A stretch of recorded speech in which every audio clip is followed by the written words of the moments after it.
En esta ocasión voy a hablar sobre el orgullo. El tema se llama la puya del Señor. La puya es una vara de punta acerada o punzante o cualquier objeto afilado en la punta. El orgullo es similar a una persona que tiene mal aliento o que le apesta la boca. Todo mundo se da cuenta de ello, pero al que le apesta no se da cuenta. El orgullo es como la ropa interior que usamos. Es lo primero que nos ponemos y lo último que nos quitamos. Sin lugar a dudas, una de las cosas que más afectan nuestra relación con Dios es el orgullo. Es algo con lo que todos tenemos que lidiar, de una u otra manera nos afecta y es una de las cosas que tenemos que romper en nuestras vidas. El orgullo es más común de lo que podemos pensar. Curiosamente, aunque hay muchas personas que son orgullosas y que a nadie le caen bien, ni siquiera un orgulloso soporta a otro orgulloso. Hay un dicho que dice que una aguja no se puede picar con otra aguja. El orgullo es un exceso de estimación o de valoración hacia uno mismo y hacia sus propios méritos. Es un sentimiento de superioridad infundado. Una persona orgullosa es soberbia, altiva, prepotente, vanidosa, jactanciosa. Hay varios tipos de orgullo. Hay personas que se jactan de tener poder. Es un orgullo de poder. Personas que se jactan de su dinero. Sin embargo, hay muchachas que se jactan de sus bellezas, de sus atributos físicos. Había una joven que trabajaba en mi negocio. Tenía muy bonito cuerpo. Y recuerdo que ella me posaba y me decía cómo me veo. Yo le decía, me sonreía yo y le decía, te ves muy bien. Efectivamente se veía muy bien. Hay quien presume de su fuerza. Hay quien se cree que proviene de una raza superior y que es de sangre azul. Los orgullosos son aquellas personas que se distinguen por las siguientes características. Siempre tienen la razón. Sienten que son infalibles. No te dejan hablar. Los que hablan son ellos. Son aquellos que se la saben de todas y que no aceptan consejos. Que suelen ver a los demás como torpes. Que han tenido infinidad de logros. Que supuestamente no se equivocan. Y todo se tiene que hacer a su manera.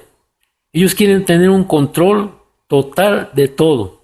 Son expertos en dar órdenes, pero no en recibirlas. Cuando algo no sale a su manera, se irritan porque son orgullosos en extremo. Hay otros que cuando tienen problemas con otra persona dicen, no saben quién soy, no saben con quién se están metiendo. Le voy a hacer esto o aquello. Pareciera ser que ellos son invulnerables. Parece que ni siquiera la muerte les puede hacer nada. Existe también un orgullo religioso. Y si no tenemos cuidado con el conocimiento que muchas veces adquirimos y nos envanecemos de él, entonces empezamos a ver a los otros líderes religiosos como pequeños a nuestro lado y todo esto es malo. A Dios le desagradan las personas orgullosas. Jesús se humilló y se despojó de sí mismo. Dice en Filipenses 2, 5, 8, haya pues en ustedes este sentir que hubo también en Cristo Jesús.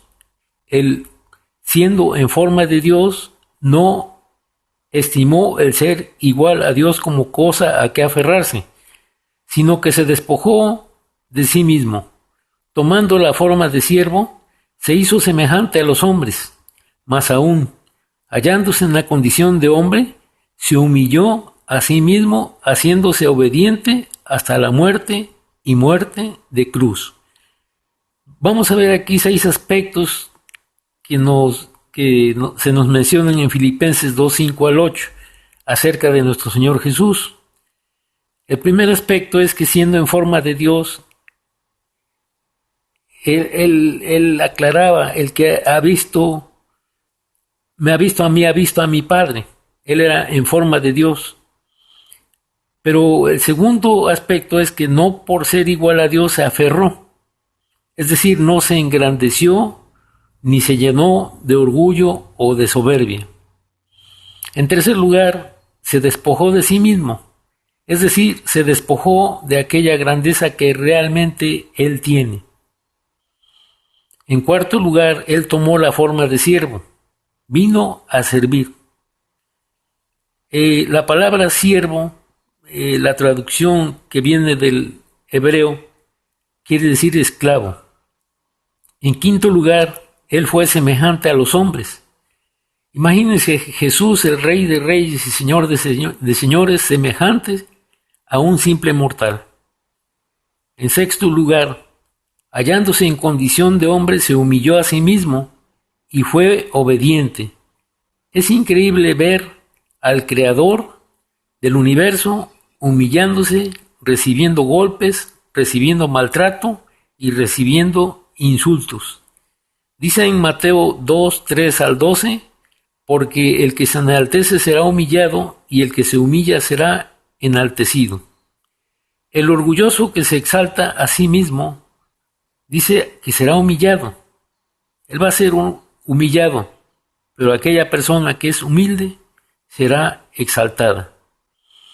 Y a manera de introducción voy a usar algunos ejemplos para que podamos tener una mejor comprensión del tema que voy a exponer y cómo podemos romper con ese orgullo. Cuando una persona va a partir una piedra grande, toma un marro en sus manos y empieza a golpear la piedra. Al principio parece que no pasa nada. Tal parece que no le hacen mella los golpes. Sin embargo, después de un rato, esa piedra se empieza a fracturar y termina partiéndose. Ese hombre, en base a tenacidad, logra su objetivo y así se le hace al orgullo, hay que destruirlo. Tenemos que sacarlo de nuestras vidas. La gente de campo cuando va a amansar a un animal, lo dejan unos días sin comer y con una ración mínima de agua.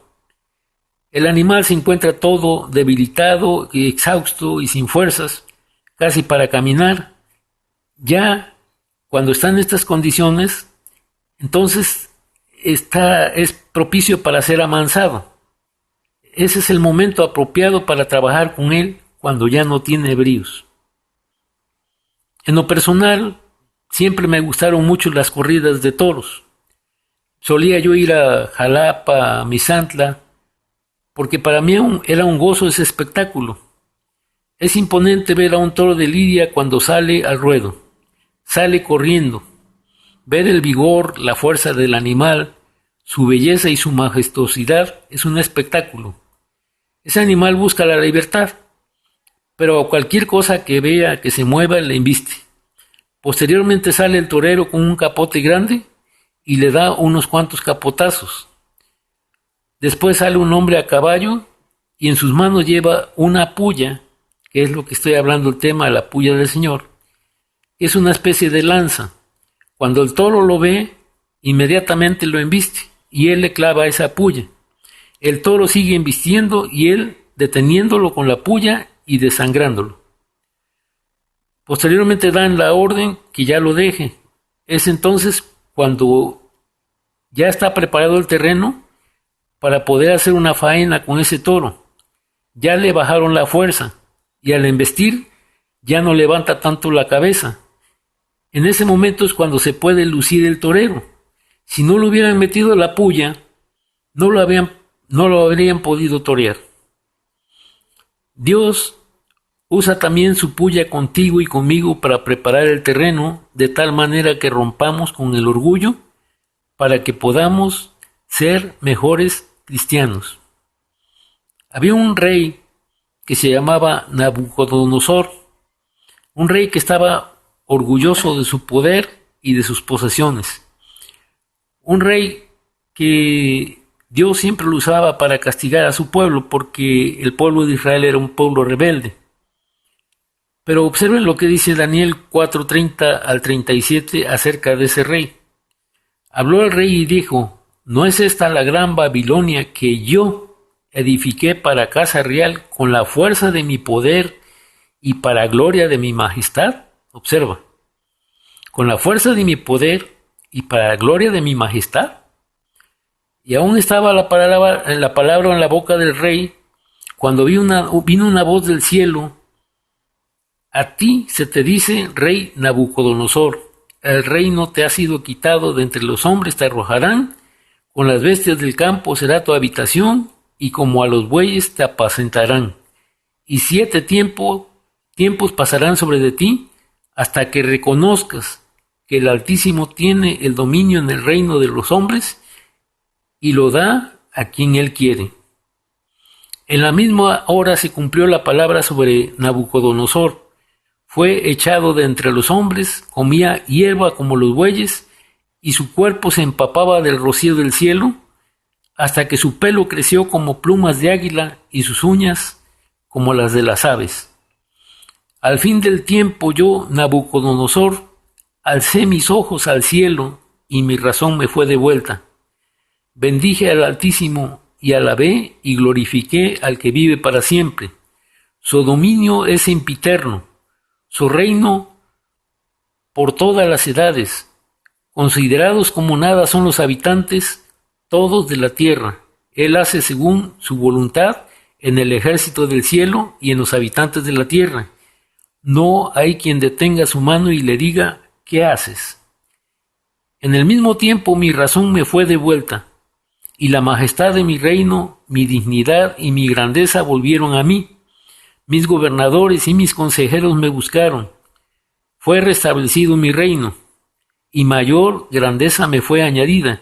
Ahora yo, Nabucodonosor, alabo, engrandezco y glorifico al Rey del cielo, porque todas sus obras son verdaderas y sus caminos justos, y él puede humillar a los que andan con soberbia.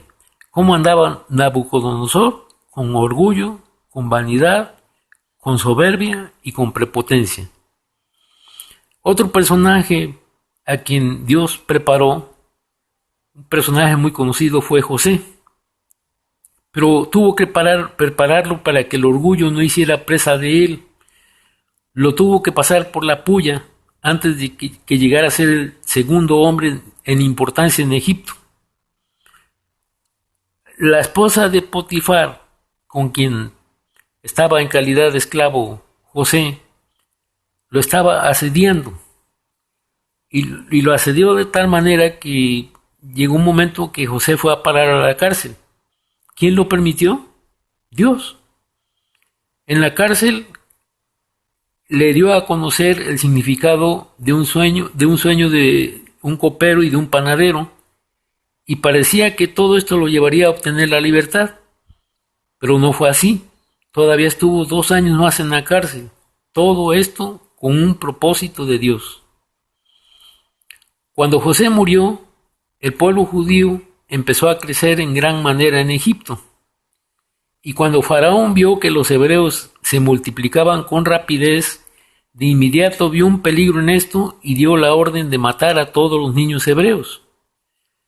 Cuando Faraón dio la orden de matar a todo judío varón recién nacido, es precisamente en esa época cuando nace Moisés, que es nuestro siguiente personaje. Dios también usó la puya en él y lo preparó para que pudiera realizar los propósitos que tenía para él.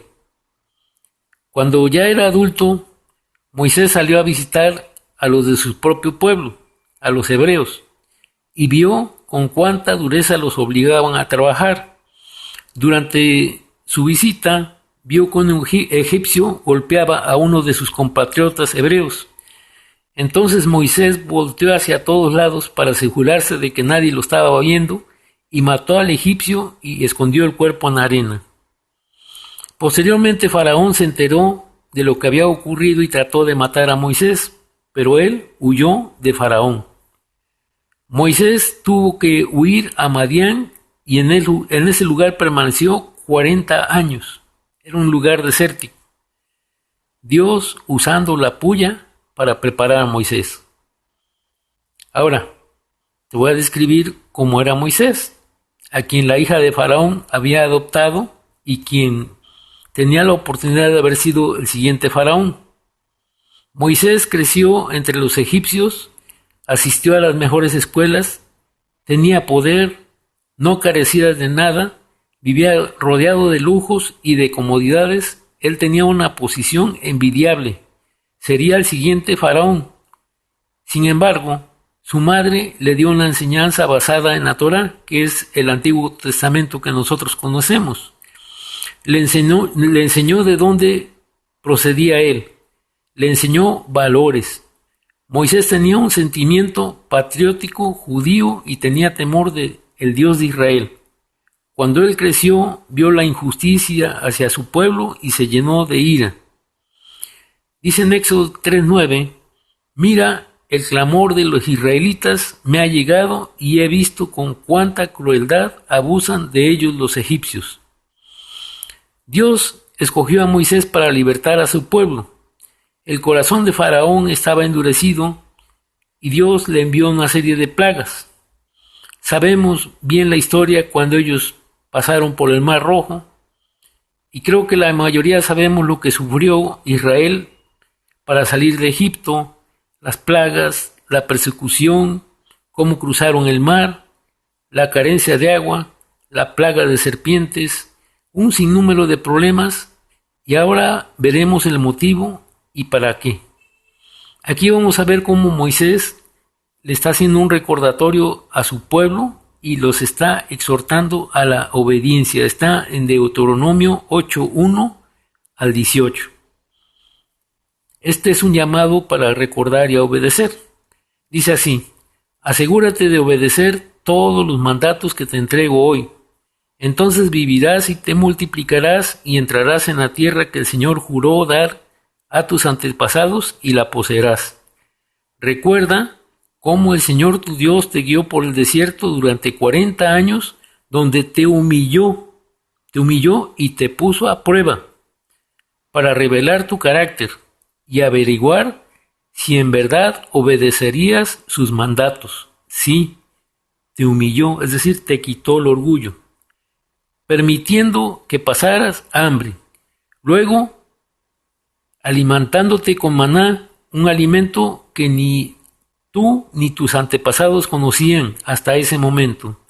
Lo hizo para enseñarte que la gente no vive solo de pan, sino que vivimos de cada palabra que sale de la boca del Señor. Esto fue lo que Jesús usó para confrontar a Satanás.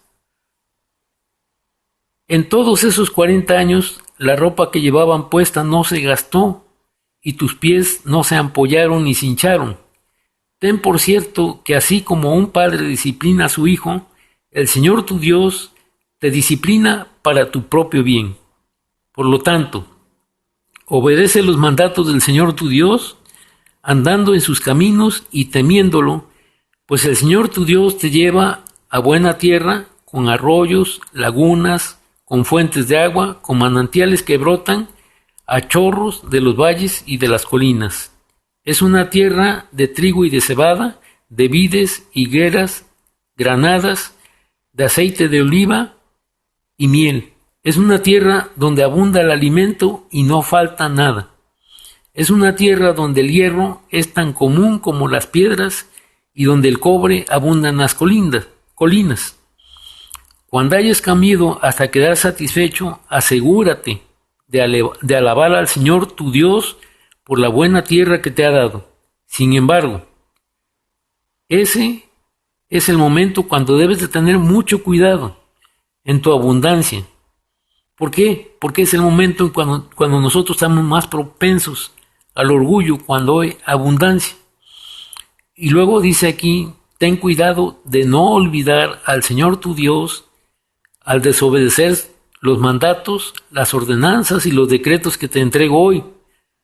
Pues cuando te sientas satisfecho y hayas prosperado y edificado casas hermosas donde vivir, cuando haya aumentado mucho el número de tus rebaños, tu ganado y se haya multiplicado tu plata y tu oro, junto con todo lo demás, ten mucho cuidado no te vuelvas orgulloso en esos días y entonces te olvides del Señor, tu Dios, quien te rescató de la esclavitud en la tierra de Egipto.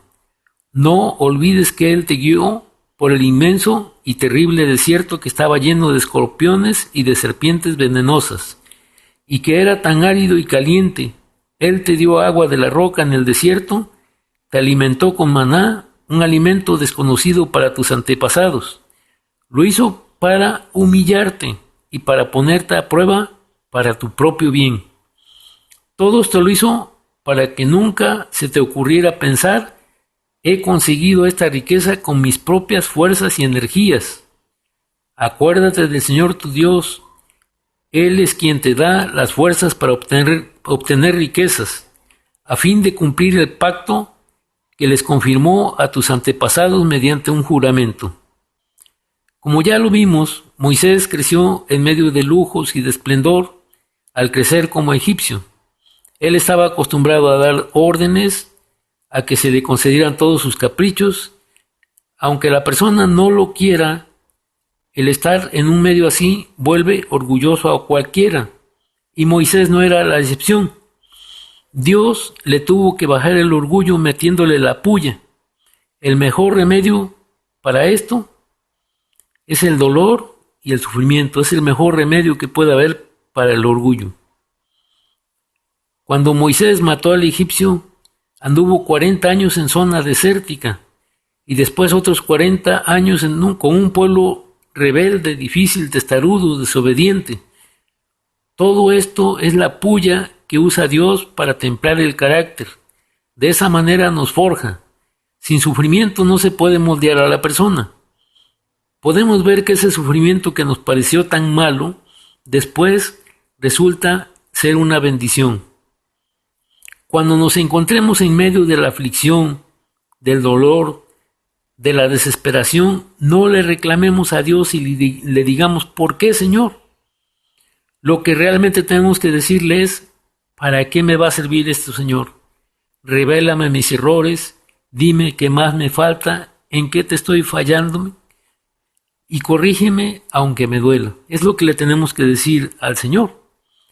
Cuando nació Jesús, también de manera similar a lo que sucedió en la época de Moisés, hubo una matanza de niños. Dice en Mateo 2:13, cuando partió José y María, dice: después de que partieron ellos, un ángel del Señor apareció en sueños a José y le dijo: levántate, toma al niño y a su madre y huye a Egipto. Permanece allá hasta que yo te diga, porque acontecerá que Herodes buscará al niño para matarlo. Luego sigue tratando Dios con Jesús, lo lleva al desierto. Dice en Mateo 4:1, entonces Jesús fue llevado por el Espíritu Santo al desierto para ser tentado por el diablo. ¿Quién llevó a Jesús al desierto? ¿Acaso es un lugar agradable? Antes de iniciar su ministerio tenía que ser preparado, y Dios también usó la puya con Jesús. Y si esto fue con Jesús, date cuenta cómo tiene que prepararnos Dios a ti y a mí. Podemos ver a muchísimos personajes bíblicos que estuvieron en la cárcel, que fueron maltratados, azotados, vituperados, amenazados, en peligro de muerte. ¿Y dónde estaba Dios? Simple y sencillamente tratando con ellos usando la puya. No nos quejemos cuando estemos en problemas, cuando nuestra situación sea difícil, cuando Dios parece estar ausente. Glorifiquemos siempre al Señor. Él no se equivoca, Él todo lo hace perfecto. Dice en la Nueva Traducción Viviente en Romanos 12:3, basado en el privilegio y la autoridad que Dios me ha dado, le advierto a cada uno de ustedes lo siguiente: ninguno se crea mejor de lo que realmente es. Sean realistas al evaluarse a ustedes mismos. Háganlo según la medida de fe que Dios les haya dado. O sea, no lo hagan con orgullo, háganlo de acuerdo a como Dios les ha dado. Santiago 4:8-10 dice: acérquense a Dios y Dios se acercará a ustedes. Lávense las manos, pecadores, purifiquen su corazón, porque su lealtad está dividida entre Dios y el mundo. Derramen lágrimas por lo que han hecho, que haya lamento profundo y dolor, que haya llanto en lugar de risa y tristeza en lugar de alegría. Humíllense, humíllense delante del Señor y Él los levantará con honor. Dice en Malaquías 4:1, habla del día del juicio venidero. Dice, el Señor de los ejércitos celestiales dice, el día del juicio se acerca ardiente como un horno. En aquel día el arrogante, o sea, el soberbio, el orgulloso, el arrogante y el perverso serán quemados como paja, serán consumidos desde las raíces hasta las ramas. Proverbios 21:4 dice, los ojos arrogantes, el corazón orgulloso y las malas acciones son pecado. ¿Cuántos hemos sentido la puya del Señor? Yo creo que todos, de una u otra manera, hemos sentido la puya del Señor porque Él siempre está tratando con nuestro orgullo. Y quizás anteriormente no sabíamos por qué o para qué, pero sin embargo hoy te he explicado con todo detalle y hoy sabes por qué. Dice en Lucas 14:11, aquellos que se exaltan a sí mismos serán humillados y los que se humillan a sí mismos serán exaltados. La pregunta es, ¿seguiremos siendo orgullosos? ¿Seguiremos siendo altivos, prepotentes, jactanciosos, vanidosos? ¿Seguiremos así? ¿O habrá cambiado nuestra visión? ¿Le pediremos perdón al Señor o seremos indiferentes a sus llamados? Venimos a la presencia de Dios para aprender, no para estar juzgando o criticando. Ahora, no es tener que romper con el vecino, no. Tenemos que romper con nuestro ego, con nuestro yo, con nuestro orgullo, con nuestra soberbia y con todo aquello que estorbe para llegar a la presencia de Dios. Y la pregunta es, ¿lo haremos? Pues hermanos, esto es todo. Que Dios los bendiga y en otra ocasión trataremos otro tema diferente.